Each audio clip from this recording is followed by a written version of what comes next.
Right now, on to the point, reinforcing Proposition 13. It should not be easier to raise your taxes. That's what this is about. The efforts being made now to protect a law approved by voters decades ago. A deadly shooting at an ICE detention center. Preliminary information is a possible sniper. What we're learning about the victims and the shooter. One of the largest school districts in the region facing a $43 million deficit. Now the scramble to fix the problem. And Jimmy Kimmel is back on the air. Reaction from Hollywood. I thought he was pitch perfect. Good evening. As always, thank you so much for joining us here on To The Point. I'm Alex Bell. And we start tonight with a taxpayers' rights group that wants to place a measure on next year's ballot that would close what they call loopholes in Prop 13. Now, that's the constitutional amendment passed back in 1978 by nearly 2/3 of California voters, limiting property tax increases, among other tax measures. I want to bring in ABC 10's Becca Hobbecker, who joins us now to talk about the proposed ballot measure. Becca. Yeah, you know, Alex, you might be hearing or seeing ads for something called the Local Taxpayer Protection Act to save Prop 13. It's a ballot initiative authored and submitted by the Howard Jarvis Taxpayers Association, now circulating for signatures. So we wanted to look into what it aims to do and what critics are saying. It should not be easier to raise your taxes. Susan Shelley is Vice President of Communications with the Howard Jarvis Taxpayers Association.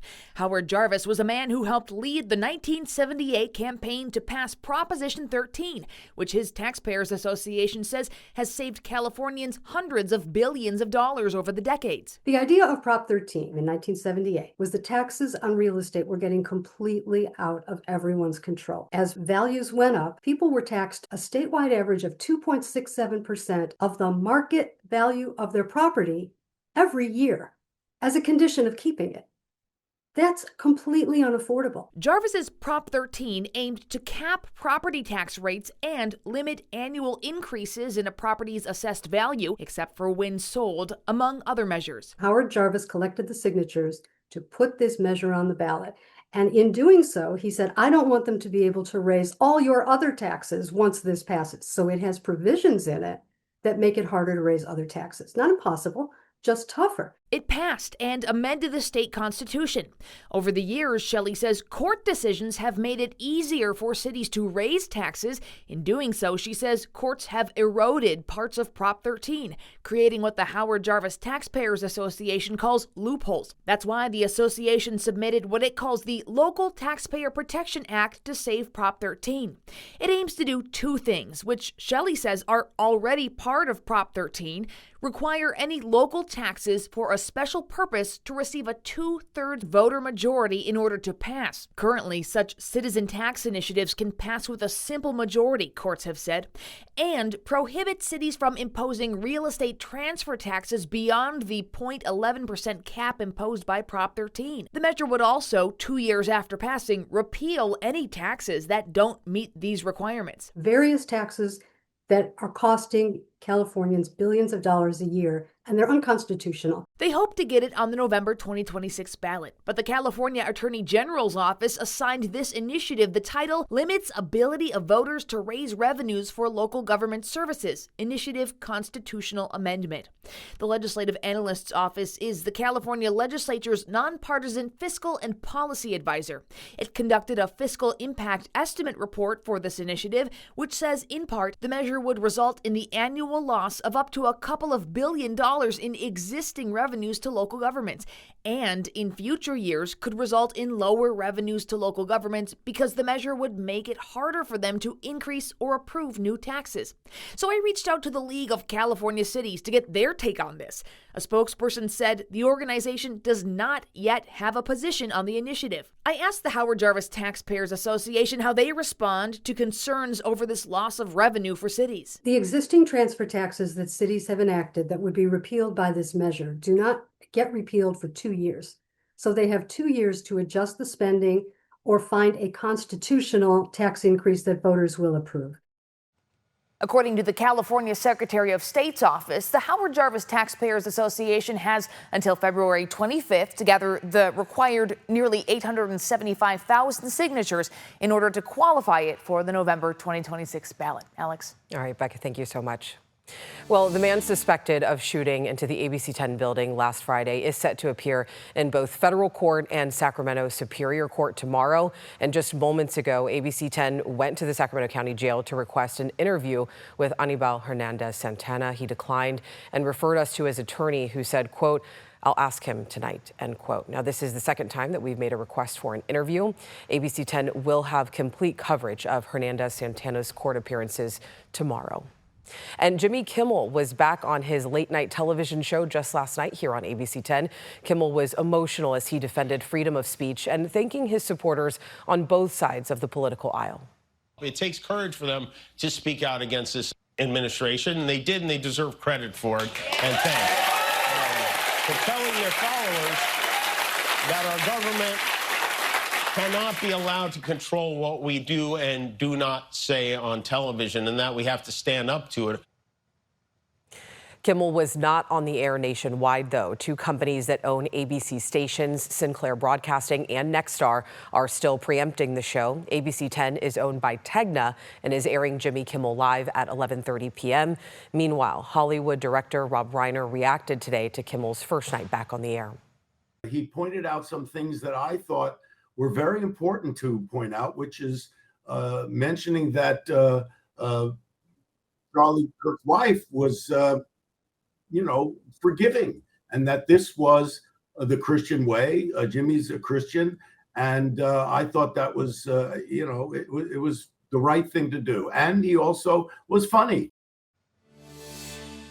More than 100 former ABC News journalists are urging Disney CEO Bob Iger to stand firm against President Trump. They are calling on Iger to defend free speech and press freedom against what they describe as political intimidation.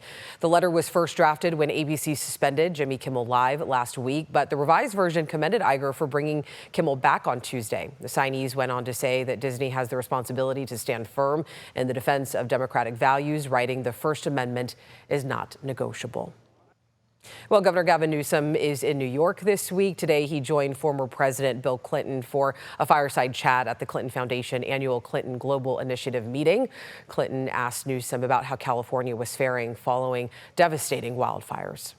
We lost 16,000 structures, homes and buildings, because we had a fire that was attached to 100-mile-an-hour winds in the middle of winter in Southern California. You talk about small towns in California, Grizzly Flats, Greenville, Paradise, California. Been around 150 years, disappearing. And so I'm here with you, I'm also here at the UN, Climate Week, reasserting California's leadership in this space. Newsom also talked about the state's investment in low-carbon green growth and addressed insurance issues.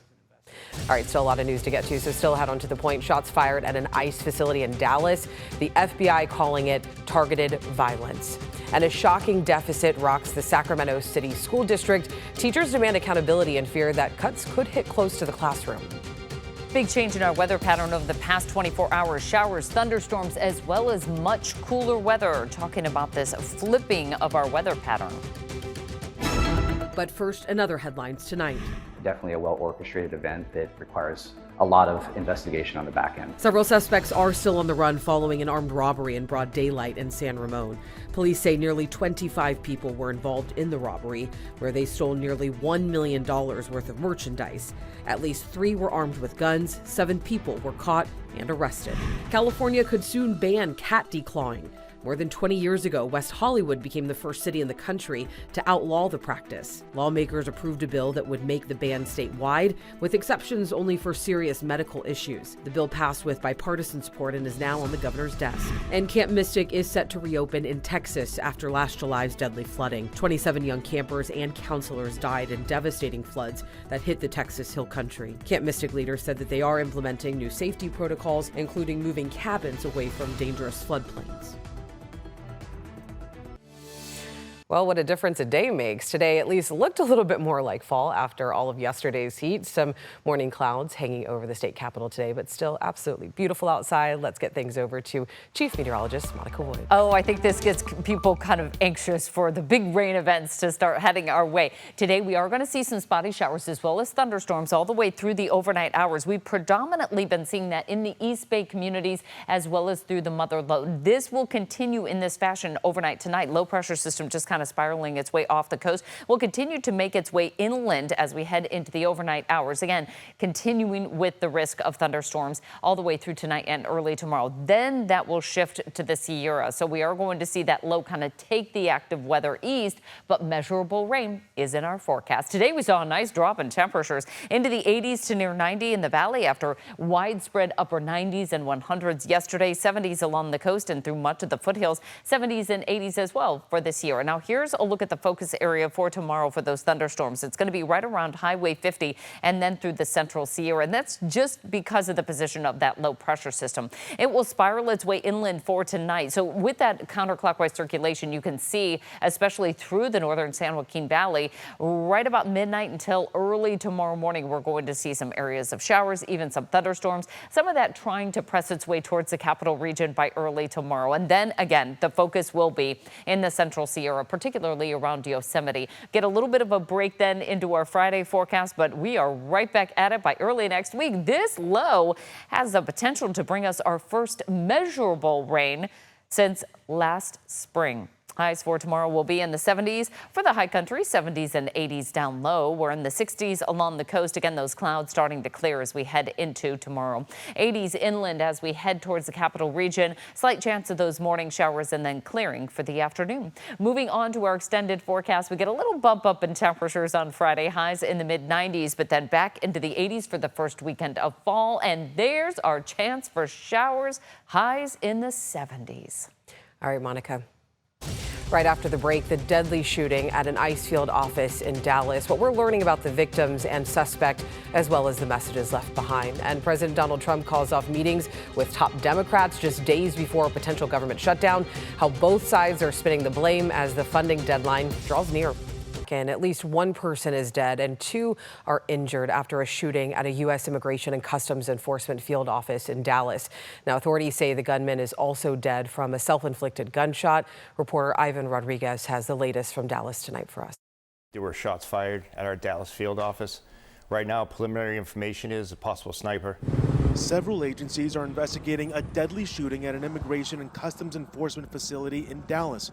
Officials say at least two of the victims are detainees and no law enforcement officers were injured. I can confirm at this time that the FBI is investigating this incident as an act of targeted violence. This is at least the third shooting to target a Texas ICE facility this year. The field office in Dallas has held more than 8,000 temporarily detained persons over the first 6 months of President Donald Trump's administration, according to data obtained by the Deportation Data Project. FBI Director Kash Patel shared an image on social media of what authorities say are the bullets connected to the shooting.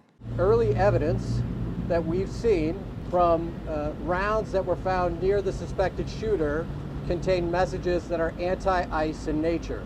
The acting field director for ICE Dallas called for an end to extreme political rhetoric. It's just got to stop. It's dangerous, and people are losing their lives. While Dallas Mayor Eric Johnson asked for calm and patience as the investigation continues.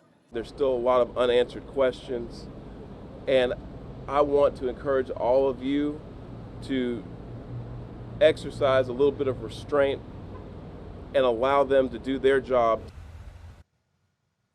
Well, President Donald Trump canceled a meeting with top congressional Democrats originally set to take place later this week. This makes any bipartisan negotiations much more difficult as the threat of a government shutdown looms over Washington. Now, when Trump canceled the sit down, he wrote, quote, after reviewing the details of the unserious and ridiculous demands being made by the minority radical left Democrats in return for their votes to keep our thriving country open, I have decided that no meeting with their congressional leaders could possibly be productive, end quote. Now, both sides are already looking to place blame as the funding deadline looms, and Democrats have accused Republicans of running away from negotiations. They refuse to even sit down and have a conversation to discuss the Republican government shutdown. Mr. President, if you're watching television, shut it off and come sit down and negotiate with us. Ahead of the cancellations, key Democrats look to center their funding demands around health care and emphasize the importance of addressing rising costs. So at this point, there is no clear path forward. Congress must approve legislation to fund the government by October 1st, something we'll definitely be keeping our eye on. Well, a financial shock for Sacramento City schools tonight. The school district leaders revealed a massive $43 million deficit, raising urgent questions about how it happened and also what does all this mean for students. The deficit was revealed at the latest school board meeting in a presentation by the district's chief business and operations officer. The Sacramento City Teachers Association president says that the problem was caused by $63 million in unauthorized contracts last year, mostly in the special education department. There needs to be some accountability for these unauthorized contracts, certainly. And a lot of focus needs to be put on how we make sure this doesn't happen again. The district is now scrambling to conserve money by implementing a series of spending freezes. Still ahead, a look at what we're working on for tomorrow. All right, before we go, here's a look at what we're working on for tomorrow on To The Point. Glenn County's only hospital is shutting down after losing key federal funding. Glenn Medical Center says that it has no choice but to close.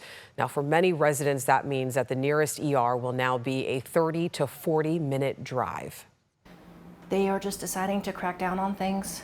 CMS has decided to look at all hospitals all across the country. With the cuts that are coming down from administration, we were just one of the first. Now, we went up to Glenn County, and tomorrow at 6:30 on To The Point, we're going to take you inside Glenn Medical Center to hear what this closure means for the community and also for the people that work there. And also, before we go, we want to give you another quick check of your weather because some rain is moving in, right, Monica? That's right. We're tracking areas of rain and thunderstorms as we head into our Wednesday evening. You can see most of that is going to be in the mother lode, but we've also seen quite a bit of action, especially on the west side of the valley over towards the East Bay communities, the Delta, the northern San Joaquin Valley. We'll continue to watch that. Now, the presence of all this activity is around a low pressure system that's just off the coast, and the best chance of seeing some of the more active weather is going to hug that line right around I-80 and point southward. So the north end of the valley very likely not going to get in on any of the rain or thunderstorms. Right now we're in the 70s and 80s, a much better outlook heading into tonight compared to last night at this time. We were in the 90s, still close to 100. Cloud cover will continue to be a part of the forecast for tonight. Again, some spotty showers out there and even some overnight thunderstorms developing. We'll monitor that into our Thursday. Most of the thunderstorms are going to be in the central Sierra with those highs tomorrow staying in the 80s. All right, Monica, thank you so much. And another look at our top story tonight. The man suspected of shooting into our station here at ABC 10 last Friday is set to appear in both federal court and Sacramento Superior Court tomorrow. ABC 10 will have complete coverage of that. As always, thank you so much for watching and for always inviting us into your home. I know I always say it every night, but if you have something that you think me and the team should be looking into, you can always email us at tothepoint@abc10.com. And if you need to catch up on any shows or stories that you missed, you can always download our free ABC 10 Plus TV streaming app to catch up on the news anytime, anywhere. Thank you for watching. I'll see you right back here tomorrow, same time, same place.